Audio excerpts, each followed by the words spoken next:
है।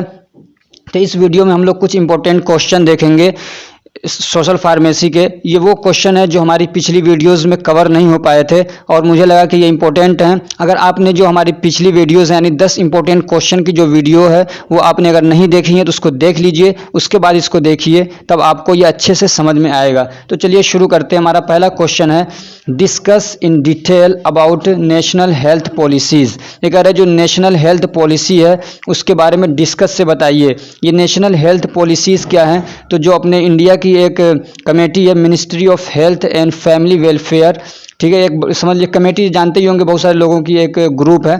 तो ये लोग कुछ डिसीजंस लेते हैं, तो जैसे फैमिली से रिलेटेड है, कुछ हेल्थ से रिलेटेड है, तो उसके लिए जो ये लोग एक पॉलिसीज़ बनाते हैं, कमेटी बिठा के फिर पॉलिसी बनाते हैं कि कैसे मतलब बीमारियों को ठीक किया जाए, कैसे रोका जाए और जो बीमारियां न हो लोगों को ज़्यादा से ज़्यादा मतलब प्रिवेंशन किया जाए।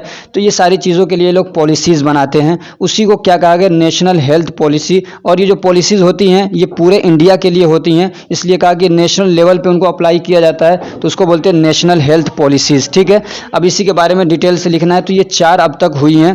कितनी हुई हैं? 4। पहले ये समझते हैं कि ये पॉलिसीज़ में क्या होता है। ये पॉलिसीज़ क्या हैं? तो the decision, plans and actions are taken to achieve specific health care goals with a society is called health policies। समझ में आ गया कि ये एक डिसीजन होता है। जो हेल्थ पॉलिसीज़ हैं वो क्या है? एक डिसीजन है, प्लान्स हैं और कुछ एक्शंस हैं। यानी ये जो कमेटी है वो कुछ डिसीजन लेती है, कुछ मशवरे करके, कुछ आपस में सजेशन करके कुछ फैसला लेती है, कुछ प्लान्स बनाती है, फिर क्या करती है उसके बाद एक्शन लेती है। Actions are taken to achieve specific health goals. फिर ये कुछ गोल्स बनाते हैं कि सपोज दैट कि हमें इस बार मलेरिया को 2020 तक ख़त्म कर देना है, 2025 तक HIV को ख़त्म कर देना है, 2030 तक पोलियो को बिल्कुल ख़त्म कर देना है। तो इनके कुछ इस टाइप से क्या होते हैं, गोल्स होते हैं, तो उनको अचीव करना रहता है। तो उसी के लिए ये लोग क्या करते हैं, पॉलिसीज़ बनाते हैं। ठीक है, तो उसमें ये लोग कुछ डिसीजन लेते हैं, कुछ प्लान बनाते हैं, कुछ एक्शंस लेते हैं। उसके लिए क्या करने के लिए, कुछ हेल्थ केयर गोल्स, हेल्थ से रिलेटेड कुछ गोल्स हैं, इनके टारगेट्स हैं, उसको अचीव करने के लिए किसी सोसाइटी के अंदर, ये पूरा हमारा इंडिया समझ लीजिए एक तरीके से सोसाइटी मान लीजिए, या किसी एक सोसाइटी के अंदर या किसी एक इलाके के अंदर, तो इस टाइप की जो ये लोग पॉलिसीज़ बनाते हैं उसको क्या बोलते हैं, हेल्थ पॉलिसी। ठीक है, अब ये कितने हुए हैं हेल्थ पॉलिसी अब तक, इस टाइप की मीटिंग्स हुई हैं, कितने प्लान्स बनाए गए, क्या क्या गोल्स हैं उनमें तय किए गए, उसको हम लोग देखेंगे। तो 4 मतलब नेशनल हेल्थ पॉलिसीज़ के जो मीटिंग्स हैं, जो प्रोग्राम्स हैं वो हुए हैं इंडिया के अंदर। ठीक है, नेशनल हेल्थ पॉलिसीज़ यानी पॉलिसी बनाने के लिए। ठीक है, तो वो कौन सा सबसे पहला हुआ है 1983 में, 1983 में हुआ है। दूसरा क्या हुआ 2000 में, तीसरा 2002 में और चौथा जो है 2017 में। ये 4 हैं, इसको याद कर लीजिए।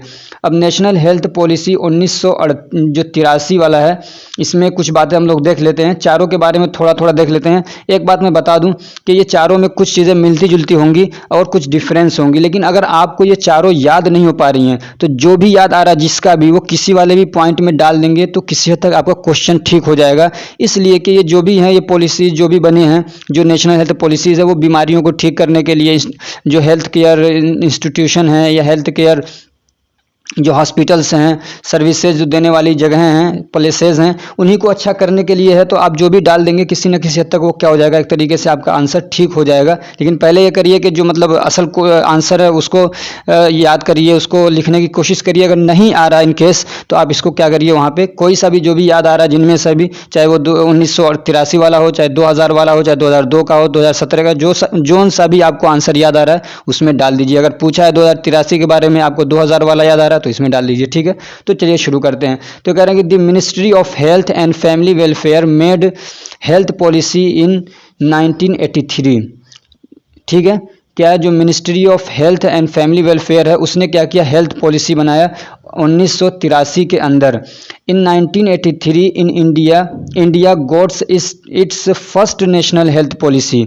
ये बात ध्यान रखिए कि अगर पूछे क्वेश्चन इस टाइप से कि इंडिया के अंदर सबसे पहला अपना जो हेल्थ पॉलिसीज़ बनाई गई नेशनल लेवल पे वो कब बनी, तो वो बनी 1983 के अंदर। और ये हमारी आज़ादी के, इंडिपेंडेंस यानी हिंदुस्तान के आज़ाद होने के 36 ईयर्स के बाद ये क्या हुआ, ये पॉलिसीज़ बनाई गई पहली मर्तबा। ठीक है, अब इसके कुछ गोल्स उसमें तय हुए थे, वो क्या थे गोल्स देख लेते हैं। मैंने बहुत सारे गोल्स हैं लेकिन मैंने कुछ लिए हैं और उनको ईजी लैंग्वेज में करने की कोशिश की है। अगर ये आपको हमारी कोशिश अच्छी लग रही है तो वीडियो को लाइक करना न भूलिएगा, अभी कर दीजिए, वरना फिर वीडियो देखने के बाद आप इसको याद करने के और दूसरे भावनाओं में गुम हो जाते हैं और भूल जाते हैं। तो पहला क्या है, to establish more and more health care services, यानी कि जो हेल्थ केयर सर्विसेज यानी हॉस्पिटल्स हैं या जहाँ पे बीमारियों को डायग्नोस किया जाता है, चेक किया जाता है, इस टाइप की जो चीज़ें हैं उसको ज़्यादा से ज़्यादा बनाने के लिए डिसीजन लिया गया कि ज़्यादा से ज़्यादा क्या करेंगे, हॉस्पिटल्स बनाएंगे, हेल्थ केयर सर्विसेज बनाएंगे, या फैक्ट्रीज अगर दवा के लिए तो वो बनाई जाएंगी। ठीक है, अगला क्वेश्चन है to reach the population in remote area of the country. ऐसा होता है कि जो शहर हैं, जो अच्छे डेवलप्ड शहर हैं, टाउन्स हैं, तो वहाँ पे तो हॉस्पिटल्स मिल जाएंगे कुछ मतलब अच्छे से, जहाँ पे लोग अपना इलाज करा सकें। लेकिन जो टाउन जो मतलब देहात वाले एरिया होते हैं, ठीक है, जो शहर से दूर होते हैं, उन्हीं को कहा रिमोट एरिया। ठीक है, तो जो ऐसे दूर दूर दराज वाले इलाके होते हैं जंगलों में, या जैसे मान लीजिए आदिवासी लोग रह रहे हैं, तो वहाँ हॉस्पिटल्स के मतलब वो इंतजामात नहीं हो पाते हैं, वो सारे वहाँ अवेलेबिलिटी नहीं होती है। तो उसी में इसमें क्या डिसीजन लिया गया कि जो पॉपुलेशन है रिमोट एरिया में है, दूर के इलाकों में है, दूर जगहों पे है, तो उन तक पहुंचने की कोशिश की जाएगी, यानी उनको भी क्या है, ये जो हेल्थ केयर सर्विसेज हैं पहुंचाने की कोशिश की जाएगी। तीसरा क्या लिया गया, टू प्रिवेंट डिसीज़, बीमारियों की रोकथाम के लिए काम किया जाएगा, कैसे बीमारियों को रोका जाए, यानी एक तो बीमारी हो गई इसको ठीक करना, एक बीमारी हो ना लोगों को, तो वो होता है प्रिवेंशन। तो चौथा क्या है, टू प्रोमोट हेल्थ, अब फिर हेल्थ को प्रोमोट किया जाए, जैसे बहुत सारे लोगों को विटामिन की कमी है, किसी को प्रोटीन की कमी है, और भी अलग अलग तरह की बीमारियां हैं, तो उसको ठीक किया जाए। ठीक है, और प्रोमोट हेल्थ को प्रोमोट करने का मतलब ये है कि लोगों को बीमारी अगर है भी तो उसको ठीक कर दिया जाए, और ऐसे उनको मतलब खाना दिया जाए, ऐसा डाइट दिया जाए कि उनकी हेल्थ अच्छी रहे, ये प्रोमोट करता है। उनको एक्सरसाइज बताया जाए, या और भी जो भी तरीके हैं, जिस भी तरीके से हेल्थ अच्छी रह सकती है उसको बोलते हैं हेल्थ को क्या करना, प्रोमोट करना। अब ये 4-5 पॉइंट हैं, आप अपनी तरफ से इसमें कुछ इससे रिलेटेड पॉइंट बना सकते हैं। ठीक है, अगला इसमें to expand private health care sector that help in reducing the government's responsibilities. एक बात इसमें यह भी तय हुई थी, जो नेशनल हेल्थ पॉलिसी है 1983 वाला, कि जो private health care services sectors हैं यानी हॉस्पिटल्स हैं, उनको क्या है और ज़्यादा से ज़्यादा बढ़ावा दिया जाए, ज़्यादा से ज़्यादा प्राइवेट हॉस्पिटल्स खुलने दिया जाए, ताकि उससे क्या होगा कि गवर्नमेंट हॉस्पिटल्स जो हैं उनमें भीड़ कम होगी। सरकार लोगों को बीमारों को ठीक करने की जिम्मेदारी है, तो उस जिम्मेदारी में, उस रिस्पॉन्सिबिलिटी में थोड़ा सा सरकार को मोहलत मिलेगी। ये है इसमें to expand private health care services sectors that help in reducing the government's responsibility. जब प्राइवेट हेल्थ केयर सर्विसेज जो हैं, जो जगह है या हॉस्पिटल्स हैं, जब वो ज़्यादा से ज़्यादा होंगे तो लोग उधर चले जाएंगे बहुत सारे, तो सरकार की जिम्मेदारी कुछ कम हो जाएगी, उनके ऊपर जो बोझ है वो थोड़ा कम हो जाएगा।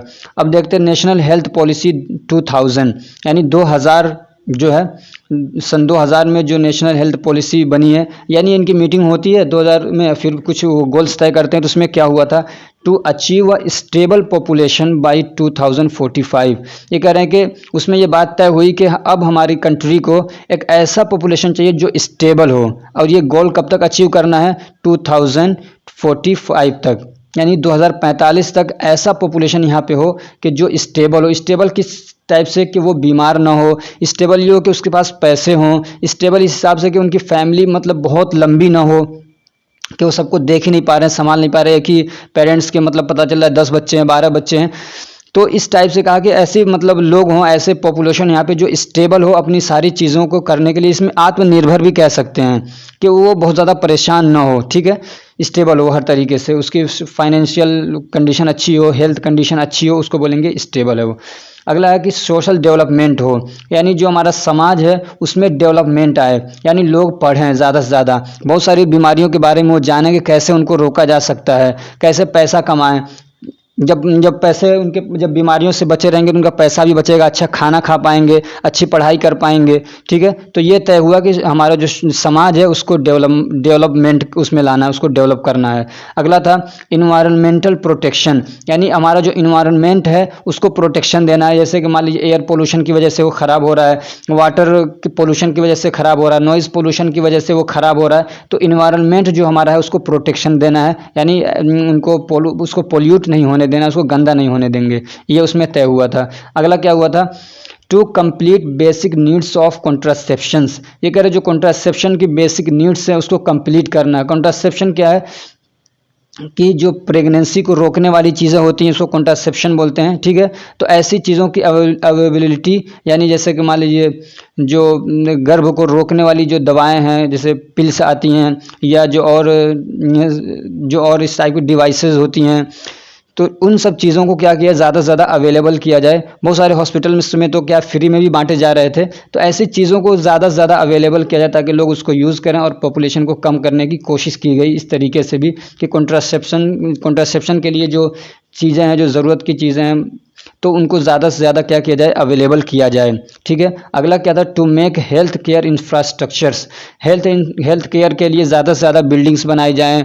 वहाँ पे अगर मतलब हॉस्पिटल तक पहुँचने के लिए रास्ते नहीं है तो रास्ते सही से बनाया जाए, ठीक है। तो हेल्थ से रिलेटेड फैक्ट्रीज़, अगर दवा बनाने के लिए फैक्ट्रीज़ नहीं है, कंपनीज़ नहीं है, तो उसको बनाने की कोशिश किया जाए। तो ये इंफ्रास्ट्रक्चर में ज़्यादातर समझ लिया, इंफ्रास्ट्रक्चर में आता है मतलब घर बनाना, बिल्डिंग बनाना, तो इंफ्रास्ट्रक्चर में आता है। तो हॉस्पिटल्स बनाने के लिए या ऐसी जगह जहाँ पे मतलब बीमारियों को डायग्नोस किया जाए, ब्लड चेकअप हो गया और भी बहुत सारी चीज़ें हैं, तो इस इंफ्रास्ट्रक्चर पे फोकस किया गया इस वाले में। और क्या था, to give joining more health staffs, और कह रहे हैं कि मतलब सरकारी तौर पे उनको बहुत ज़्यादा से ज़्यादा मतलब डॉक्टर्स को या हेल्थ से रिलेटेड जो स्टाफ है उनको मतलब जॉब दिया जाए, उनको ज्वाइनिंग दी जाए। ज़्यादा से ज़्यादा लोग आएंगे तो काम करने में क्या होगा, आसानी हो जाएगी। अगला क्वेश्चन है, अगला जो इसमें नेशनल हेल्थ पॉलिसी 2002, यानी 2002 में जो नेशनल हेल्थ पॉलिसी बनी उसमें क्या बातें तय हुई थी। तो government of India introduce a revised health policy, ये कह रहे हैं कि 2002 में जब मतलब ये पॉलिसी बनी तो गवर्नमेंट ऑफ इंडिया ने क्या किया, जो पुराना एक सिस्टम चला आ रहा था उसको रिवाइज्ड किया, यानी संशोधन किया। सब लोग जानते होंगे संशोधन, यानी कुछ उसमें चेंजेस लाए। वो क्या थे, क्यों किया उसको, to carry out better health care, ताकि अच्छा से अच्छा हेल्थ केयर मतलब डेवलप किया जा सके, लाया जा सके। एंड टू कंप्लीट गोल्स, और गोल्स को कंप्लीट किया जा सके। इससे ऐसा लग रहा है कि जो पीछे उन्होंने गोल्स तय किए थे कि ये गोल्स हमको अचीव करना, वो अचीव नहीं हो पा रहे थे। इसलिए क्या किया फिर, इस जो गवर्नमेंट ऑफ इंडिया है उसने हेल्थ केयर पॉलिसीज़ जो थी उसको कुछ स्ट्रिक्ट किया, ठीक है, उसको रिवाइज्ड किया, उसमें कुछ संशोधन किए। हो सकता है कुछ उसमें पेनाल्टी लगाए हों, कुछ जुर्माने लगा दिए गए हों। तो इस तरीके से क्या किया, उसको रिवाइज्ड किया, उसमें संशोधन किया ताकि अच्छे से अच्छा हेल्थ केयर सिस्टम यहाँ पे आ सके और जो गोल्स हैं उनको अचीव किया जा सके, उनको कंप्लीट किया जा सके। उसमें फिर क्या था कि in this revised policy government and health care forced to provide good health care services to people. उसमें यह भी एक बात तय किया गया, फोर्स किया गया, यानी उनको मतलब पूरा दबाव दिया गया उन पे कि आप गवर्नमेंट को, मान लिया स्टेट का गवर्नमेंट है तो उसको दबाव दिया गया कि आपको क्या करना, अपने इलाके में, अपने स्टेट में, और जो हेल्थ केयर सेक्टर मतलब जो जगह हैं, हेल्थ केयर प्लेसेस हैं, ठीक है, या सर्विस देने वाली जो मतलब सर्विसेज जो कंपनीज़ हैं या हॉस्पिटल्स हैं, जो इस टाइप की चीज़ें हैं जो हेल्थ सर्विसेज देती हैं, तो उनको फोर्स्ड किया गया कि वो अच्छे से अच्छा क्या है, सर्विस प्रोवाइड करें लोगों को। हो सकता है उसमें कुछ पेनाल्टी रखी गई हो कि अगर आप सही दवा नहीं देते हैं, गलत दवा बेचते हैं या लोकल दवाएं बेचते हैं तो आपको कुछ जुर्माना लगेगा। हो सकता है इस तरीके के कुछ रूल्स बनाए गए हों। तो इसमें कुछ रूल तय भी, और ये तो कुछ रिवाइज्ड हुए, कुछ इसमें गोल्स तय किए गए थे। वो क्या, to make a sustainable standard of good health of Indian population. उसमें कहा कि फिर कि अब जो इंडिया की पॉपुलेशन है, ये तय किया गया गोल कि हमको ऐसा मतलब पॉपुलेशन चाहिए इंडिया के अंदर जिसकी हेल्थ क्या हो, अच्छी हो। तो ये सारी बातें सब में कॉमन है, ठीक है। और सस्टेनेबल हो, यानी ये नहीं कि वो आदमी ऐसा कि आज तो ठीक हुआ दवा खा के फिर कल बीमार हो गया। तो इससे ये भी पता चल रहा है कि उसको ऐसा खाना दिया जाए, ऐसा उसको न्यूट्रिएंट दिया जाए जो उसके मतलब बीमारियों से लड़ने के वाले पावर को बढ़ा दे। तो क्या सस्टेनेबल हो और स्टैंडर्ड लेवल का हो, यानी कि वैसे ही मरीला आदमी है एकदम, बल्कि उसकी जो सेहत है, उसका जो हेल्थ है वो स्टैंडर्ड लेवल पे हो, ठीक है। और इसमें क्या किया गया, टू इराडिकेट दी पोलियो। इसमें यह भी तय किया गया कि पोलियो को क्या करना है, ख़त्म करना है, इरेडिकेट करना है, या एलिमिनेट भी कह सकते हैं, इरेडिकेट भी कह सकते हैं। और क्या तय किया गया इसमें, टू इरेडिकेट लेप्रोसी, लेप्रोसी को क्या करना है, जड़ से मिटा देना है। और क्या इसमें तय किया गया, to achieve zero level growth of HIV AIDS.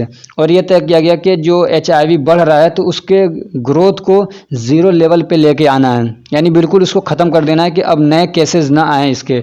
और क्या करना था इसमें, और क्या तय हुआ, to control the cases of TB यानी ट्यूबरक्लोसिस के केसेस को कंट्रोल करना है। और क्या, मलेरिया को, एंड वाटर बोर्न डिसीज़ और ऐसी बीमारियां जो वाटर बोर्न हैं उनको कम से कम किया जाए, उनको कंट्रोल किया जाए। वाटर बोर्न डिसीज़ यानी जो पानी के थ्रू फैलने वाली बीमारियां, जैसे टाइफॉइड हो गया, कोलेरा हो गया, हेपेटाइटिस ए हो गया, ई हो गया, तो ये सब क्या है, वाटर बोर्न डिसीज़ हैं।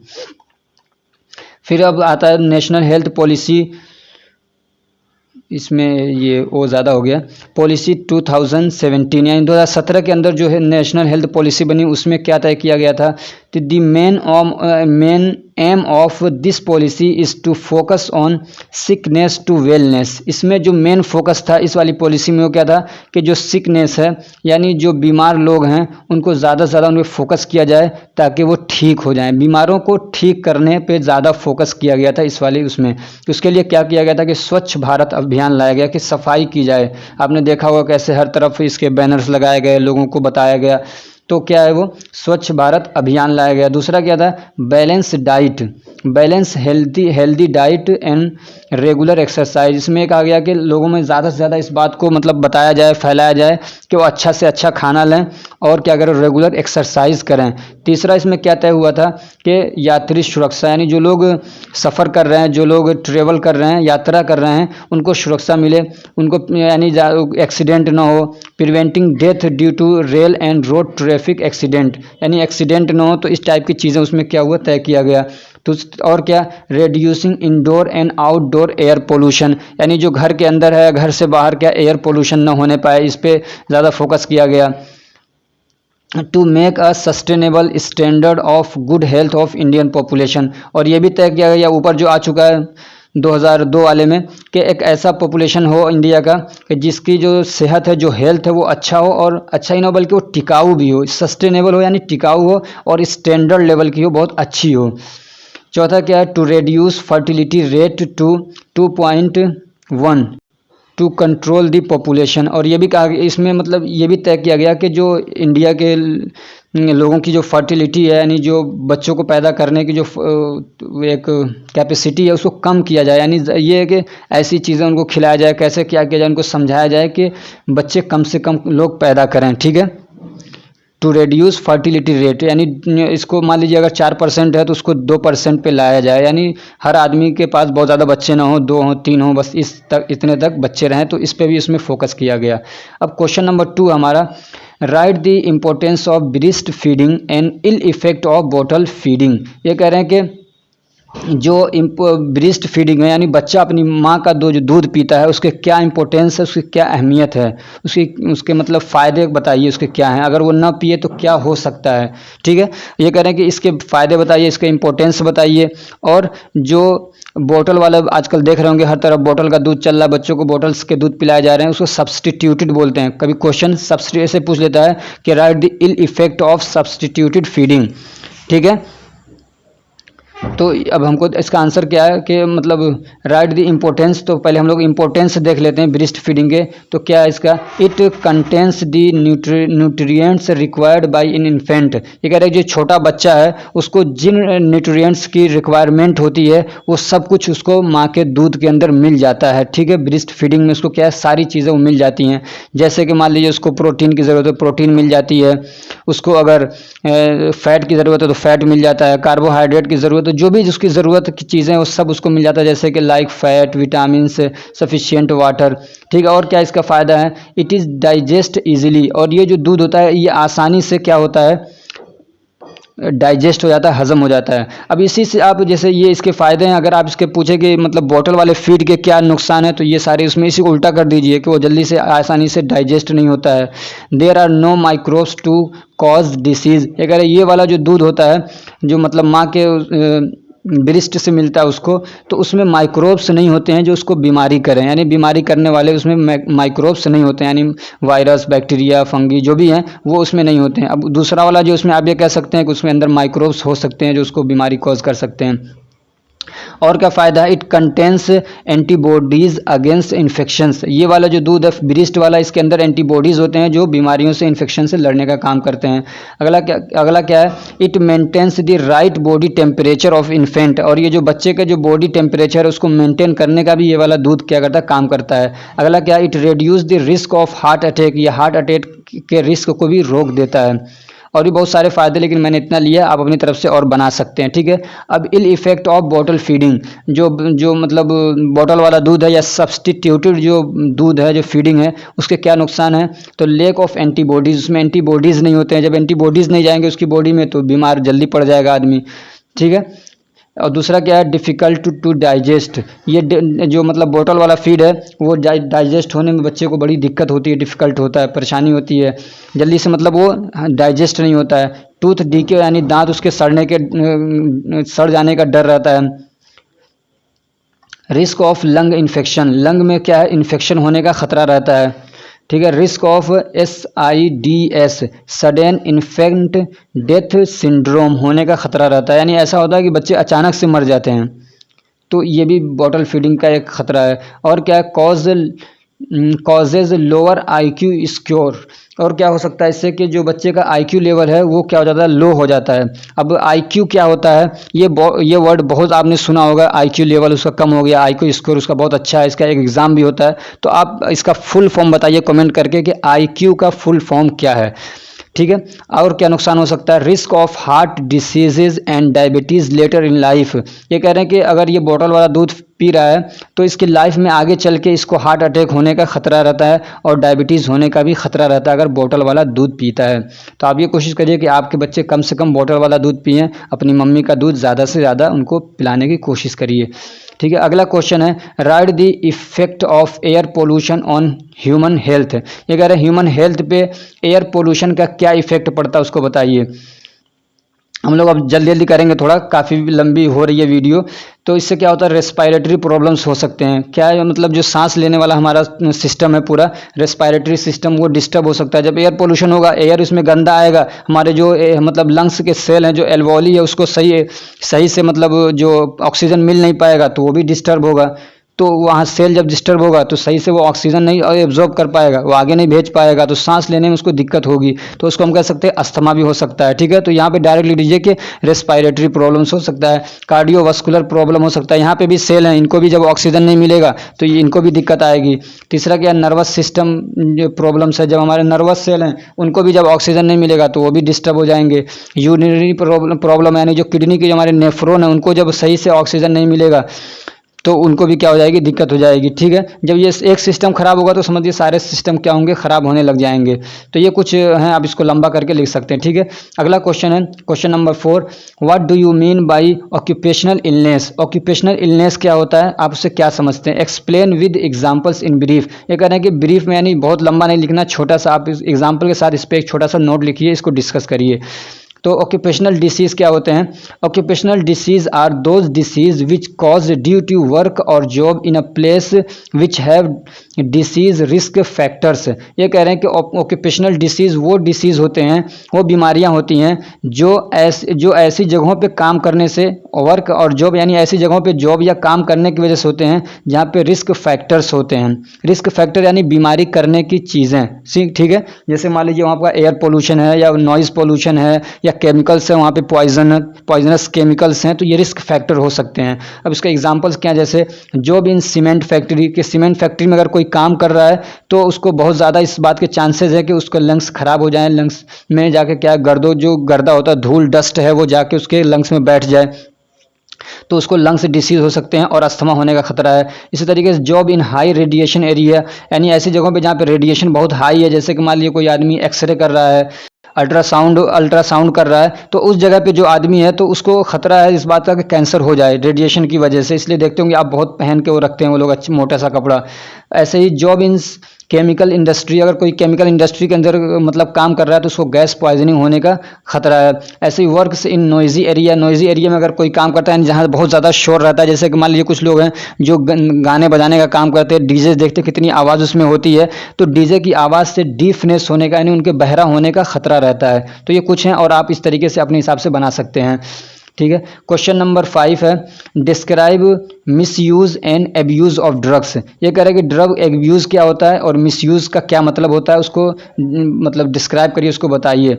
तो ड्रग मिसयूज क्या होता है, to not follow the directions are given for prescribed drug and causes side effects. ये कह रहे हैं कि ड्रग मिसयूज ये होता है कि मान लीजिए डॉक्टर है, उसने दवा क्या कि उसने प्रिस्क्राइब किया, यानी बताया कि इसको सुबह में 1 गोली लेना है, शाम में 1 गोली लेनी है और रात में 1 गोली लेनी है, तो ये प्रिस्क्राइब्ड किया उसने। ठीक है। अब कोई आदमी है कि वो सुबह में 2 गोली ले रहा है, शाम में 2 गोली ले रहा है और रात में भी 3 गोली ले रहा है, तो ये क्या कर रहा है, डॉक्टर ने जैसा बताया वैसा नहीं कर रहा है, तो इसको बोलते हैं कि मिस यूज़ कर रहा है ये। ऐसे उसने कहा था कि आपको 5 दिन तक ये दवा खानी है और वो क्या कर रहा है, उसको 20 दिन तक खा रहा है, 25 दिन तक खा रहा है, तो इससे क्या हो सकता है, उसको एडिक्शन हो सकता है। तो ऐसा जो ये है, मतलब जो डायरेक्शन दिया गया है उसको फॉलो ना करना, प्रिस्क्राइब्ड जो किया गया उसको फॉलो ना करना, ये क्या होगा, मिस यूज़ होगा। और एब्यूज़ क्या होता है, ड्रग एब्यूज़ क्या है, to use medicine without prescription which causes drug addiction. और एब्यूज़ क्या है कि मतलब किसी डॉक्टर ने बताया नहीं, खुद ही जाके दवा लेने लग जाते हैं।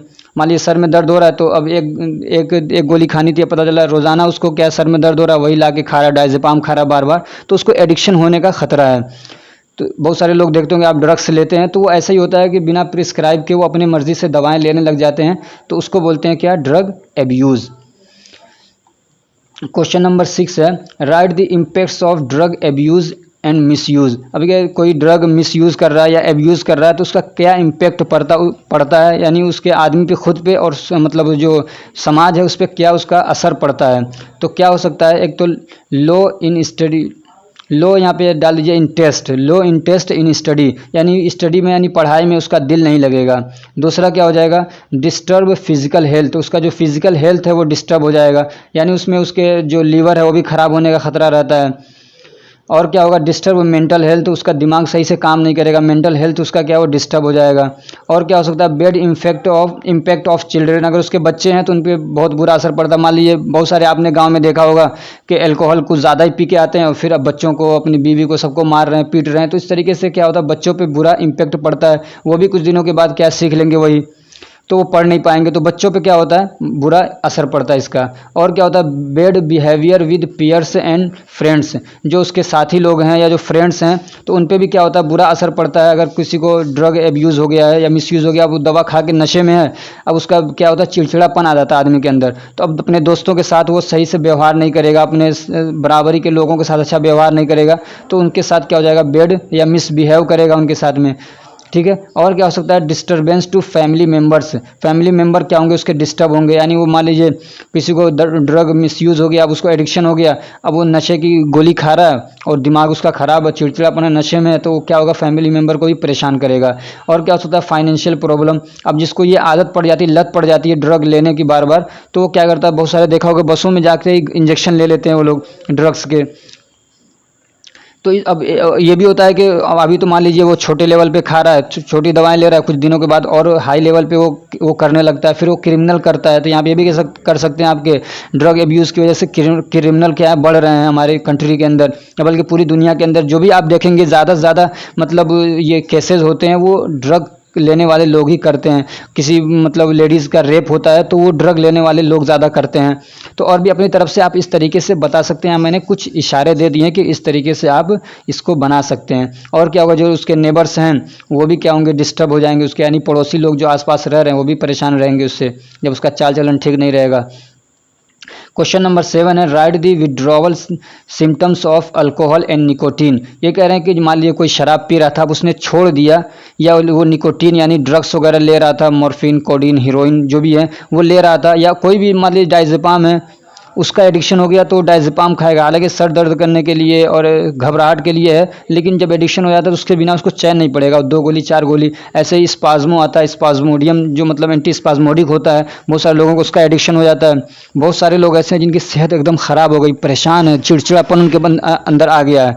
तो ऐसी चीज़ों से बचना चाहिए खुद भी और दूसरे लोगों को भी बचाना चाहिए। तो ये कह रहे हैं कि अगर मान लीजिए कोई है, आपने उसको समझाया, ठीक है, उसने छोड़ दिया, तो उसके वजह से उसके क्या सिम्टम्स दिखेंगे, यानी उसको क्या रिएक्शन होगा अब उसके अंदर। तो ये है स्ट्रॉन्ग क्रेविंग फॉर अल्कोहल और निकोटीन। जब उसने पहली बार अभी छोड़ा, मान लीजिए पी रहा था, अब उसने छोड़ दिया तो उसको बहुत ज़्यादा उसकी चाहत होगी। क्रेविंग का मतलब क्या है? चाहत। Strong craving for alcohol, alcohol के लिए उसको बहुत ज़्यादा मन करेगा। और निकोटीन यानी ड्रग्स वगैरह ले रहा था तो उसका मन करेगा उसको बहुत ज़्यादा। दूसरा क्या होगा? उसको एंजाइटी यानी अच्छा नहीं लगेगा, घबराहट, उसका मूड जिसको कहते हैं ख़राब सा रहेगा। डिप्रेशन हो जाएगा उसको, क्या हो जाएगा? डिप्रेशन हो जाएगा। ऐसे ही क्या हो सकता है? ट्रबलिंग इन स्लीपिंग, नींद नहीं उसको आएगी, बहुत परेशान रहेगा, वैसे ही बिस्तर पे करवट बदलेगा इधर से उधर। और क्या हो सकता है? हेडेक हो सकता है, सर में दर्द हो सकता है। फ्रस्ट्रेशन यानी उसके अंदर चिड़चिड़ापन आ सकता है। और भी हो सकता है। इसलिए कहते हैं जो आदमी ऐसा है, जिसने अभी ऐसा छोड़ा है, तो उसको साथ में रखिए, उसको काउंसिल करिए, उसको समझाइए, उसको डिप्रेशन को कम करने की कोशिश करिए। वरना फिर ऐसा होता है कि डिप्रेशन में कुछ आदमी बहुत ज़्यादा ही चला जाता है। और भी कभी आदमी कोई डिप्रेशन में है तो उसको अकेला नहीं छोड़ना चाहिए, वरना वो आगे ज़्यादा बड़ा स्टेप उठा लेता है। बहुत सारे लोग मतलब सुसाइड कर लेते हैं, छत से कूद जाता है, कोई ट्रेन के नीचे चला जाता है, तो वो डिप्रेशन की वजह से होता है। जब डिप्रेशन हाई लेवल पे जाता है तो फिर आदमी ऐसे काम करता है। तो ऐसे लोग जो मतलब जो हैं, उनको ये नहीं कि हर आदमी कह रहा है तो शराबी है, ये तो नशेड़ी है, ये है नहीं, बल्कि अगर वो छोड़ रहा है तो अब ये नहीं कहे कि 900 चूहे खा के बिल्ली हंस को चली, ऐसा नहीं करना उनके साथ में। बल्कि क्या कहें कि उनको साथ दें, उनको समझाएं कि आपने बहुत अच्छा किया, ये आपकी जो दिक्कतें हैं ये 2-4 दिन में ठीक हो जाएंगी, तो उसको थोड़ा तसल्ली मिलेगी। ये हाल वो कहेंगे ये जो भी दिन हैं ये गुजर जाएंगे, ये हमेशा रहने वाले नहीं हैं। ठीक है, अगला क्वेश्चन क्या है हमारा? क्वेश्चन नंबर 8 है, right the symptoms prevention and treatment of TB. यानी जो लोगों को टीबी हो जाती है, ट्यूबरकुलोसिस हो जाता है, तो कह रहे हैं कि उसके क्या सिम्टम्स हैं, उसको कैसे रोका जाए, प्रिवेंशन क्या है और उसका ट्रीटमेंट क्या है। तो सबसे पहले हम लोग सिम्टम्स देख लेते हैं। तो लॉन्ग एपिसोड ऑफ कफिंग, यानी बहुत देर तक उसको खांसी आ रही, खांस रहा 2 मिनट 3 मिनट तक, बोलेंगे लंबे समय तक लॉन्ग एपिसोड ऑफ कफिंग होती है। फीवर इन इवनिंग, शाम का वक्त जैसे होगा तो उसको क्या होगा? बुखार चढ़ने लगेगा। वेट लॉस होने लगेगा, खाएगा बहुत ज़्यादा, खाना लगेगा ही नहीं उसको। लॉस ऑफ एपेटाइटिड, भूख भी कम हो जाती है उसकी वजह से। ठीक है, अब इसको कैसे रोका जाए? तो बीसीजी वैक्सीनेशन करा जाए, यानी बीसीजी यानी जो टीबी का टीका लगता है उसको बोलते हैं बीसीजी। ठीक है, तो वो उसको क्या करना चाहिए? लगवाना चाहिए। बच्चों को लग जाता है, लेकिन अगर नहीं भी लगा है तो 20 साल के एज तक हर एक आदमी को लग जाना चाहिए। और क्या है? People should be educated regarding the risk of TB. कह रहे जो लोग हैं उनको क्या करना चाहिए? जाके समझाना चाहिए। यानी अगर पूछे कि फार्मासिस्ट का रोल इसमें क्या हो सकता है, तो ये कह सकते हैं आपके बीसीजी का टीका लगवाए सबको, और जो लोग हैं उनको समझाए कि टीबी से कैसे बचा जा सकता है, उसके क्या रिस्क हैं, उसके क्या ख़तरात हैं, उससे उसको यानी उसको क्या नुकसान हो सकता है लोगों को, तो उनको ये समझाना चाहिए। और क्या कहें कि survey and case finding programmes चलाना चाहिए, शुड बी कंडक्ट, यानी ऐसे सर्वे किया जाना चाहिए कि लोगों को टीबी तो नहीं है, और ऐसे प्रोग्राम्स चलाना चाहिए कि जहाँ पे केस अगर हो तो उनको बुलाया, उनको चेक किया जाए, फिर उनको ला के इलाज करवाया जाए। तो ये कह रहे हैं कि सर्वे करना चाहिए। सर्वे से पता चल जाएगा कि हाँ इस इलाके में अगर लोग हैं तो वहाँ के दूसरे लोगों को एजुकेट किया जा सकता है आसानी से, और उनको अगर दिक्कत आ रही है तो जल्दी से वो लोग क्या करेंगे? जाके अपना डायग्नोस करवा लेंगे, चेकअप करवा सकते हैं। और क्या करना है अगर मतलब प्रिवेंशन में, कि early checkup while feeling symptoms. ये कह रहे हैं कि अगर सिम्टम्स दिख रहे हैं आपको कुछ ऐसे टीबी के, जैसे आपने ऊपर देखा कि लंबी लंबी खांसी आ रही है, शाम के वक्त बुखार चढ़ रहा है, तो क्या करना चाहिए? फिर जाके चेकअप करवाना चाहिए। अब इसका ट्रीटमेंट क्या है? तो इसमें जो ट्रीटमेंट होता है वो क्या डोट्स करके आता है। ठीक है, उसका क्या फुल फॉर्म है? ये हो सकता है कि शॉर्ट फॉर्म में देख के पूछा, जैसे कि महाराष्ट्र में पूछा है, तो इसका क्या फुल फॉर्म है डॉट्स का? Directly observe treatment short course. क्या है? डॉट्स का directly observe treatment short course, ये दिया जाता है किसको? अब ये पूरा इसका सेटअप होता है, उसको मतलब वो 2-3 महीने तक उसको बहुत अच्छे से केयर किया जाता है। आदमी को जो है उसको देखा जाता है कि दवा खा रहा है कि नहीं खा रहा है, उसको क्या सिम्टम्स कुछ ठीक हो रहे हैं कि नहीं हो रहे हैं। फिर 3-4 महीने के बाद उसको थोड़ा सा, अब इतना ज़्यादा केयर नहीं किया जाता है, बल्कि थोड़ा सा कहते हैं कि ले जाए दवाई खाते रहिए, 6 महीने तक 8 महीने तक उसको दवा दे दिया जाता है, वो खाता रहता है। तो अब इसमें जो दवाएं दी जाती हैं वो क्या हैं? तो उसमें ऐसा होता है, टीबी के बारे में आप ये याद रखिए, ये जो टीबी का बैक्टीरिया है वो बहुत जल्दी रेजिस्टेंस बना लेता है। रेजिस्टेंस बनाने का मतलब ये है कि वो जो मान लीजिए दवा दे रहे हैं तो उससे लड़ने के लिए जो बैक्टीरिया अपना खुद का केमिकल वो रिलीज़ करता है, तो अब वो दवा उस पर काम करना बंद कर देती है, उसको बोलते हैं रेजिस्टेंस बना लिया। तो शुरू में लो लेवल की दवा दी जाती है, जैसे कि क्या है? आइसोनियाजिड है, पायराजिनामाइड है, स्ट्रेप्टोमाइसिन है, ये दी जाती हैं। अगर ये काम करना बंद कर देंगी, इसका टेस्ट भी होता है। ठीक है, इसका टेस्ट होता है, तो टेस्ट भी करवाना चाहिए। तो अगर ये सब दवाएं काम करना बंद कर देती हैं तो फिर सेकेंड लाइन ड्रग चलती हैं, वो क्या? जैसे थियासेटाजोन है, काइनामाइसिन है, अमाइकासिन है, ये सब दवाएं उसकी दी जाती हैं। अब इसका ये बताइए आप लोग कमेंट करके कि टीबी के लिए कौन सा टेस्ट किया जाता है। इस तरीके से आपको याद भी हो जाएगा, जब सर्च करेंगे गूगल पे और फिर कमेंट करेंगे 2 बार आप इसको जब टाइप करेंगे तो आपको याद हो जाएगा कि कौन सा टेस्ट इसके लिए किया जाता है। अगला क्वेश्चन है डिस्कस फार्मेको इकोनॉमिक ब्रीफली। ये कह रहे हैं कि फार्मेको इकोनॉमिक क्या होता है, इसको ब्रीफली क्या करिए। एक पूरा चैप्टर है फार्मेको इकोनॉमिक्स, तो इसको ब्रीफली आप डिस्कस करिए क्या होता है। तो फार्मेको इकोनॉमिक क्या होता है देख लेते हैं। Pharmaco economics is a branch of economy. ये इकोनॉमिक्स का एक ब्रांच है। इसमें क्या होता है, that compares the value of one pharmaceutical drug और फार्मास्यूटिकल्स और थेरेपी टू अनादर। ये कह रहे हैं कि एक अगर कंपनी है, कुछ फार्मास्यूटिकल्स ड्रग्स वो कोई दवाई बना रही है, कुछ और चीज़ें बना रही है, कोई थेरेपी है, तो उसको दूसरे जो फार्मास्यूटिकल कंपनीज़ हैं उससे कंपेयर किया जाता है कि ये जब यही चीज़ ये भी बना रही है वो भी बना रही है तो इनका महंगा क्यों हो रहा है। तो इस तरीके से कंपेयर किया जाता है। फिर ये भी देखा जाता है कि कौन सी दवा अच्छे से काम कर रही है, नहीं कर रही है, किसमें कॉस्ट कितना आ रहा है। फिर उसको एवेल्युएट किया जाता है कि दवा की क्वालिटी क्या है। ठीक है, सारी चीज़ें उसमें देखी जाती हैं। तो वो क्या है, फार्मेको इकोनॉमिक है। फिर वो दवा ली जाती है जो सबसे सस्ता पड़ रही है और अच्छा है, तो उसको सेलेक्ट किया जाता है। Pharmaco economic study evaluate the cost. उसमें ये अभी ये जो स्टडी है इसमें क्या करते हैं, कॉस्ट को इवेल्युएट करते हैं। इवेल्युएट मतलब जांच पड़ताल करते हैं उसकी। And effect of a pharmaceutical product, और जो प्रोडक्ट है उसका क्या इफेक्ट आ रहा है लोगों पे, कहीं ऐसा तो नहीं है उससे बहुत ज़्यादा मतलब साइड इफेक्ट आ रहे हैं, या लोगों के ठीक होने का जो रेशियो वो कितना है, कम है कि ज़्यादा है दूसरे दवाओं के मुकाबले में। तो ये सारी चीज़ें उसमें क्या चेक की जाती हैं। अब ये कुछ ऐसे टॉपिक्स हैं, आप ये ज़रूर लिख दीजिएगा कि ये सारे टॉपिक्स क्या होते हैं, इसमें चेक किए जाते हैं, डिस्कस किए जाते हैं फार्मेको इकोनॉमिक में। वो क्या है, कॉस्ट बेनिफिट। ठीक है, क्या देखा जाता है, अब इसको समझने की कोशिश न करिए, काफ़ी टाइम हो चुका है। अगर आपको ज़्यादा वो है तो आप गूगल पे सर्च करके देख लीजिएगा इसको।